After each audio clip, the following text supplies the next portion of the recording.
What is going on, you guys and Sharks fans? I'm sorry if this hat is different and all that. Sorry, that's what happens when you rotate your hat collection. Yeah, the Sharks took the win, 3-0 over the Blues. What a game! That was about as solid as it gets in the second half. First of all, the first period, the Sharks got outplayed. There was no denying that there was shots that were going wide. The execution was off. The Blues really had possession of that, and Martin Jones stood tall. Uh, Defense was kind of shaky, but the real part was the Sharks just weren't getting shots on the net. It's almost like when shots don't fall, it's the equivalent of like airballing. It's almost like airballing in basketball. So a lot of shots weren't going in.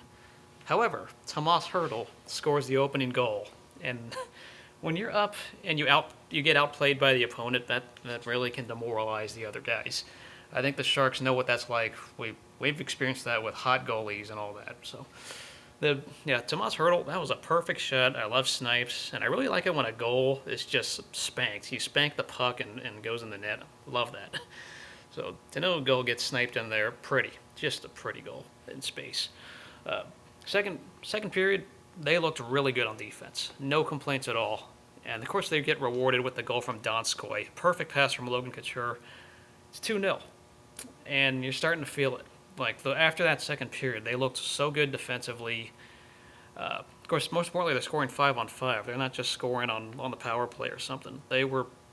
You could really see they were outworking the Blues, and they were able to play the tempo they wanted to. That was very important. Once again, the fourth line depth is making a big deal. And teams, we always talk about depth being a big deal in sports. Well, in hockey, as you know, with teams rotating their lines on the ice, it's even a bigger deal. And I think right now that fourth line still making noise, even though they may not score goals. They're looking pretty good out there. So then, of course, the third period comes. Not much is going on. This is like sleepwalking. The Blues were sleepwalking. You could almost go to sleep and nothing happens. Well, technically, there was the wraparound goal from Tomas Hertl. And that was a nice skating move. Brian Elliott should have stopped that one. But he gets pulled. Jake Allen comes in.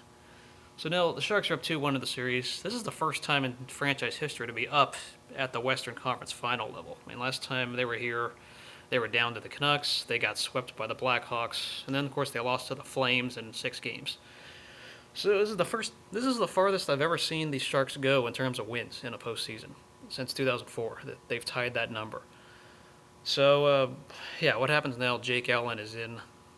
Jake Allen has shown he's been decent in the past. I really hope that it doesn't translate the postseason like anything else.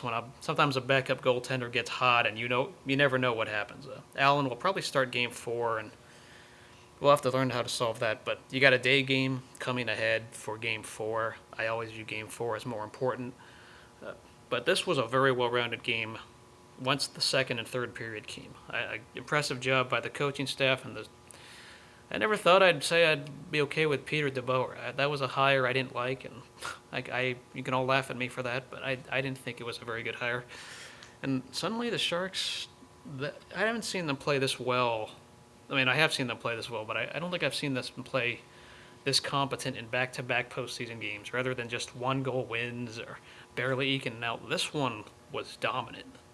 The last Game 2 was very dominant. Game 3, the Sharks owned 2/3 of that game. So let me know what y'all thought. I'm very happy that this was a game where the Blues were very silent and once again shut out. So Martin Jones, congrats on the shutout. Let's go Sharks, and Game 4's ahead.